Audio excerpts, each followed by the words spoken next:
علمی point number 5 آخری، وہ اہل تشیع کا اعتراض ہے اور وہ کہتے ہیں جی 10 محرم کو یہ لوگ خوشی کے دن کے طور پر، عید کے طور پر مناتے ہیں، اور یہ آل امیہ کی سازش ہے 10 محرم واقعہ کربلا کو ڈائلیوٹ کرنے کے لیے، اس واقعے کو ہلکا کرنے کے لیے یہ حدیثیں گھڑی گئی ہیں۔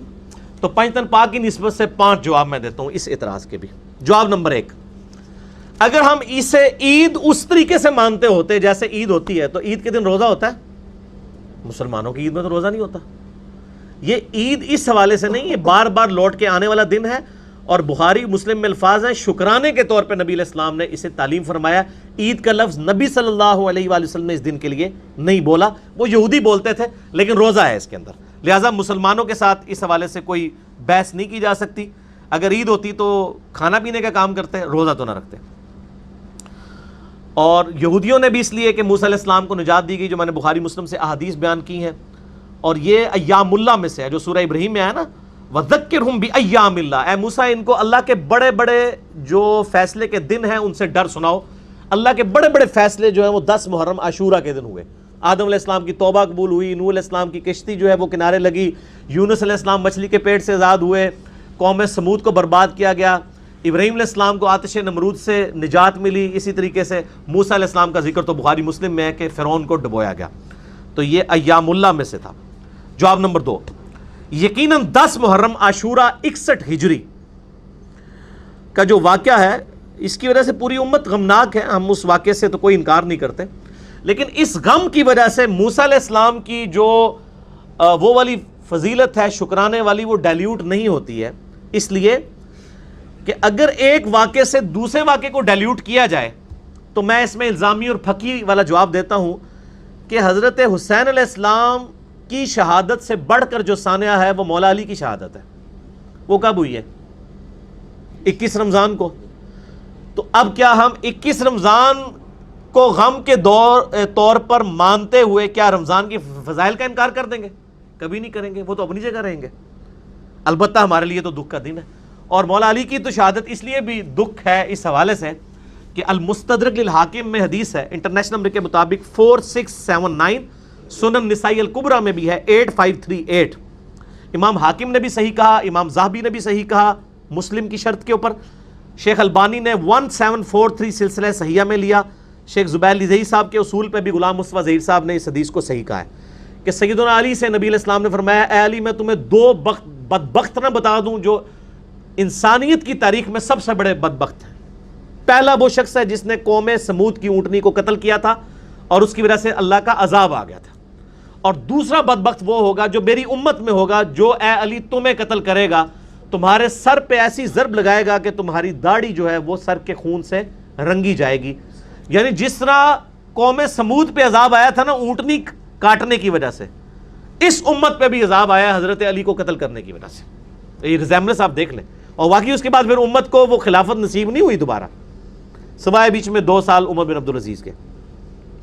تو حضرت علی کی جو شہادت کا دن ہے وہ تو اس سے بڑھ کے غمناک دن ہے، لیکن اس کی وجہ سے کوئی رمضان کی فضیلت کا انکار نہیں کرے گا۔ اسی طریقے سے 10 محرم کے اس واقعے سے وہ غم اپنی جگہ، 10 محرم کی اپنی فضیلت ڈسٹرب نہیں ہوگی۔ جواب نمبر 3، ہمارے محدثین منصف مزاج تھے، انہوں نے کوئی چیز امت سے نہیں چھپائی۔ اگر انہوں نے معاملات کو ڈائلیوٹ کرنا ہوتا نا تو یہ جو انڈیا پاکستان کے اندر یہ نئی بدعت 30-40 سال سے جو شروع ہوئی ہے کہ 1 محرم کو حضرت عمر کی شہادت کا دن ڈکلیئر کر دیا ہے، تو ہمارے محدثین یہ کام کر کے جاتے ہیں، انہوں نے تو کوئی ایسی حرکت نہیں کی۔ آپ اہل سنت کی مین 3 کتابیں ہیں صحابہ کرام کے حالات کے اوپر، ان سے بڑی کوئی اور کتابیں نہیں۔ نمبر 1 الاستیاب، امام ابن عبد البر المتوفا 463 ہجری۔ نمبر 2 ہے اسد الغابہ، امام ابن اسیر رحمہ اللہ تعالی المتوفا 630 ہجری۔ 8000 صحابہ کے حالات زندگی اس میں جمع کیے انہوں نے، اور اسی کی شرح لکھی ہے ابن حجر اسقلانی المتوفا 852 ہجری، اس شرح کا نام ہے الاصابہ، اسد الغابہ کی شرح ہے، اور یہ ساری اردو میں آ چکی ہوئی ہیں۔ 8000 صحابہ کا انسائکلوپیڈیا، اس میں آپ سیدنا عمر کے چیپٹر میں جائیں اور جا کے دیکھ لیں کہ سیدنا عمر کی شہادت کب ہوئی ہے، 26 ذوالحجہ کو ہوئی ہے۔ ایون آپ گوگل میں سرچ کریں، گوگل میں ویکیپیڈیا نے جو پیج بنایا ہوا ہے جو سنیوں نے بنایا ہے، اس میں بھی 26 ذوالحجہ لکھا ہوئی ہے، 26 ذوالحجہ 23 ہجری، یہ کہتے ہیں یکم محرم 24 ہجری بنتا ہے. یہ صرف 10 محرم کو نیچا کرنے کے لیے انڈیا پاکستان میں جو خوارج ہیں انہوں نے یہ کام شروع کیا، اور آپ دیکھیں انہوں نے پیرلل میں یکم محرم کے جلوس نکالنے شروع کر دیے. آپ مجھے بتائیں اگر جلوس ہی نکالنا ہے تو 12 ربیع الاول کے جلوس کی زیادہ اہمیت ہونی چاہیے یہ یکم محرم کے؟ 12 ربیع الاول کے وہ تو نبی علیہ السلام کا دن ہے نا. اس کو تو وہی خوارج پارٹی جو ہے وہ کہتی ہے بدعت، اور شیعہ کے بغض کے اندر آ کر یکم محرم کو انہوں نے سنت کے طور پہ جاری کر دیا. میں تو ہے ہی جلسے جلوسوں کے خلاف ہوں. میں کہتا ہوں کنٹرول انوائرمنٹ میں صرف پروگرام ہونے چاہیے. یہ سڑکیں بلاک کر کے لوگوں کو ذلیل کرنا اور مسافروں کو مریضوں کو تنگ کرنا، اسلام میں اس کی کوئی گنجائش نہیں، قطعاً کوئی گنجائش نہیں. کسی قسم کا جلسہ جلوس نہیں ہونا چاہیے کہ جس سے روڈز بلاک ہوں اور لوگ تنگ ہوں.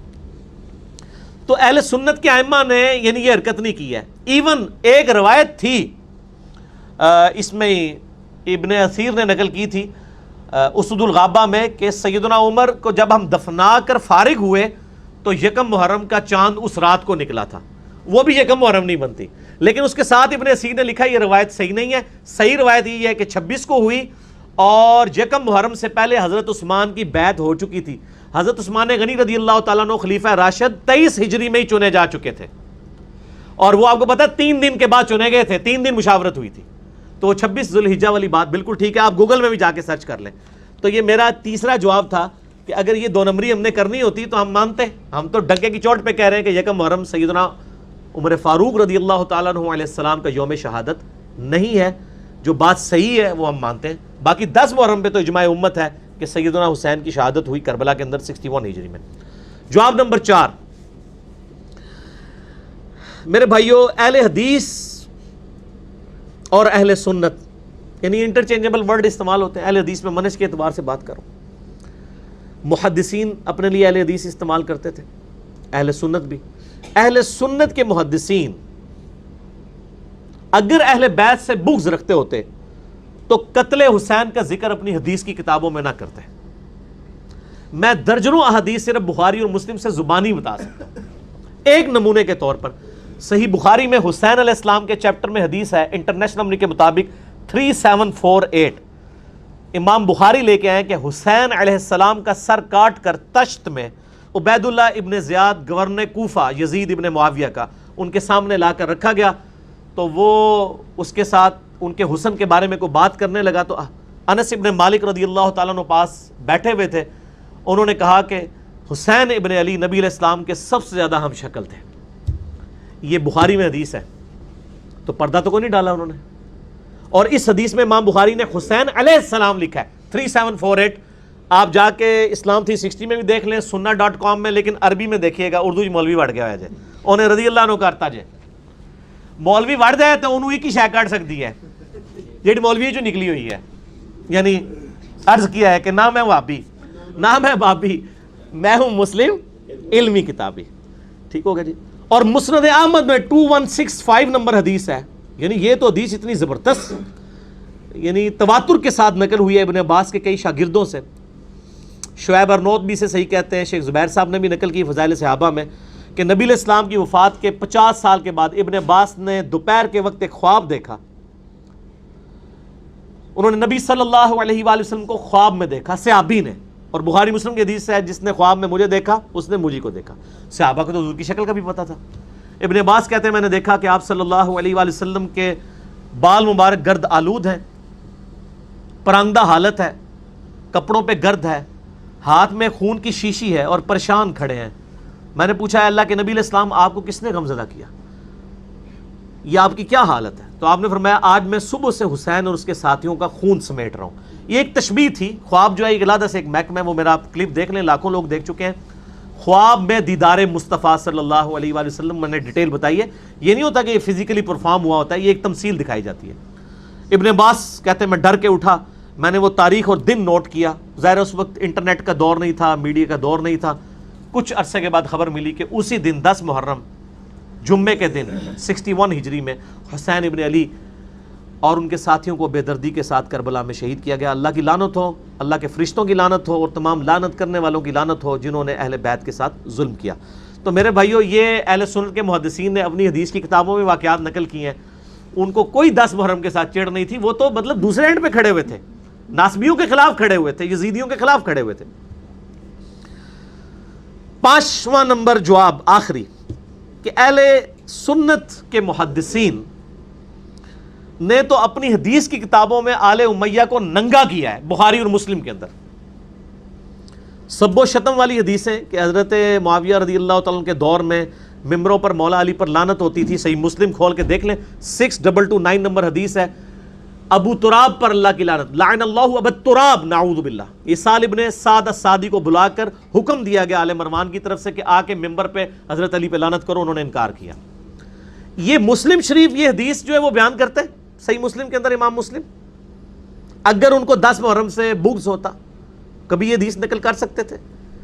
کبھی بھی نہیں کر سکتے تھے۔ یہ بہت بڑا ثبوت ہے کہ اہل سنت کے محدثین الحمدللہ منصف مزاج تھے، لہٰذا یہی بخاری اور مسلم جو حسین کے ساتھ علیہ السلام لکھ رہے ہیں، آل امیہ کی کارستانیاں بتا رہے ہیں، سب و شتم کی حدیثیں روایت کر رہے ہیں، اگر وہ 10 ذوالحجہ 10 محرم کے روزے کی فضیلت بیان کریں تو ان کے اوپر شک نہیں کرنا چاہیے، وہ منصف مزاج لوگ تھے، بالکل صحیح سند سے ثابت ہے، اور الحمدللہ اس سے 10 محرم کے واقعے کے اوپر کوئی اثر نہیں پڑتا۔